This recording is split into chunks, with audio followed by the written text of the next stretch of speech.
Rendez-vous est pris, Julien, merci. Il est 8h10, c'est l'heure de retrouver notre invité en ligne et en direct, s'il vous plaît, Michel-Édouard Leclerc, ce matin. Pourquoi? Bonjour d'abord, Michel-Édouard Leclerc. On a sollicité votre intervention ce matin et votre témoignage parce que vous avez écrit avec Alexandre Tuaillon les essentiels de la République. Alors, on va revenir sur le titre dans un instant, mais avant, il faut peut-être signaler aux uns et aux autres que vous y décryptez finalement le comportement du consommateur français durant cette crise, pendant cette crise. Vous allez me dire, déjà, quand on sait qu'il y a 100 000 commerces fermés, on imagine qu'effectivement, il y a eu pas mal de changements. Oui, il y a eu pas mal de changements. Il y a eu des comportements de consommation qui étaient très erratiques, inédits. Rappelez-vous ce rush sur les pâtes, sur les produits de conserve, sur tout ce qu'on pouvait stocker. Et on pouvait se poser la question de savoir si ça allait durer ou pas. Et en fait, dans ce petit bouquin, nous remontrons qu'au contraire, la préoccupation sanitaire va très vite se réimposer et s'inscrire comme une demande durable, dans la demande d'ailleurs du mieux manger, des indications d'origine voulues par les États généraux de l'alimentation, ce qui est une chose positive, parce qu'à la fois, c'est un comportement plus vertueux, mais aussi c'est une poche de rémunération potentielle pour nos agriculteurs demain. Mais ça, on pouvait s'y attendre, Michel-Édouard Leclerc. C'était déjà, j'allais dire, sur les rails, non? Vous voyez, quand on est passé quand même dans les rayons à tout et son contraire, quoi. Et d'ailleurs, dans votre vie privée, je ne sais pas comment ça s'est passé, mais Plutôt chez bien. moi, ça a d'abord été 5 kilos supplémentaires, beaucoup de stress, de la boulimie, des bouteilles ouvertes trop vite. Et puis aujourd'hui, on fait du sport avec les premiers 10 km autorisés de déconfinement. C'est compliqué aujourd'hui de défendre et le producteur, le petit producteur local, bio, efficace, souvent un peu cher, et le consommateur. Non, c'est pas compliqué. C'est simplement que beaucoup de gens s'évertuent à nous opposer. En fait, il y a place pour plusieurs modèles agricoles. Il y a un modèle qui dit son origine, qui argumente bien ses prix plus élevés, comme le bio, comme le végan.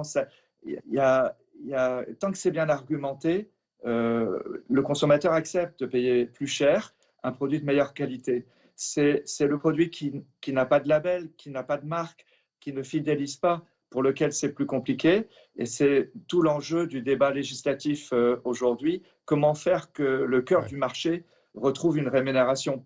Mais en fait, les partenaires sont prêts à y travailler, mais ça suppose aussi de la bonne volonté, des réformes structurelles.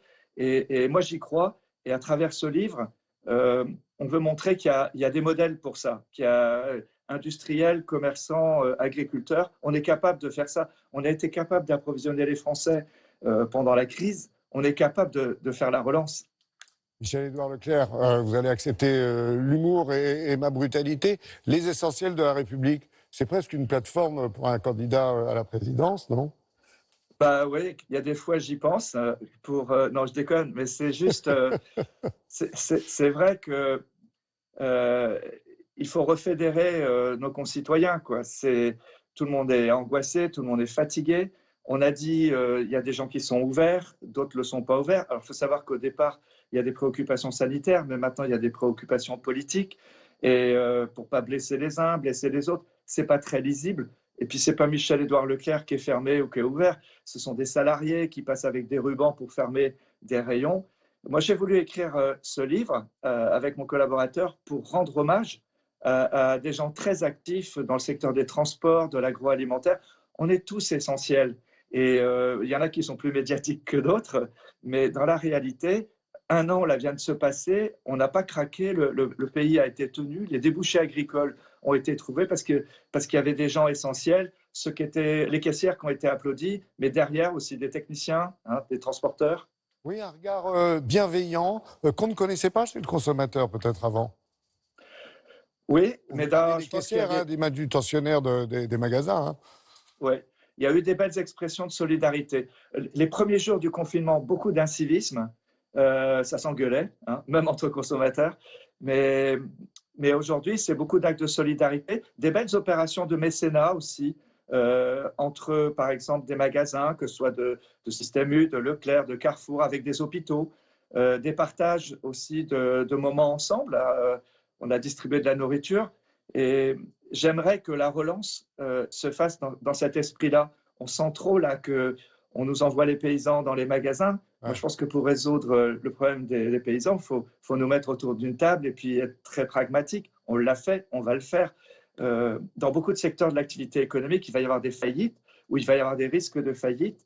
Et donc, mon discours, c'est pas un discours de bisounours, mais on a la capacité de retirer l'économie française, j'y crois. Bon, est-ce que vous avez réclamé la vaccination obligatoire pour tout le secteur de l'alimentation? Parce qu'on est parti là. Non, je réclame rien d'obligatoire. Moi, je suis vacciné. Hein. Je me suis rendu compte que j'avais l'âge et ça passe tellement vite. Et c'est mon médecin généraliste qui m'a mis à Zeneca. Là. Voilà, j'ai un deuxième tour. Je dois tenir pour le deuxième tour. Je recommande la vaccination. Hein. De toute façon, au-delà de tous les discours libertaires, c'est évident que la fin de cette histoire, c'est la vaccination générale, quoi, comme en Israël, comme aux États-Unis avec Biden. Donc, vous savez, ça pose plus de problème, les masques. Hein. Au début, il y avait plein de gens qui étaient anti-masques, et puis maintenant, ça fonctionne bien. Il n'y a personne qui vient dans un magasin sans mettre de masque ou sur un plateau de télé. Donc, je pense qu'il faut dépasser ces craintes. Oui, la vaccination, c'est le problème numéro un, c'est urgent. En tout cas, nous, on est même prêts à commercialiser des tests avec les pharmaciens, aux côtés des pharmaciens, des tests de confort. On est prêt à aider des médecins pour faire des salles de vaccination, comme on le fait à Ajaccio, d'ailleurs, en ce moment. Bon, ben, c'est bien tout ça.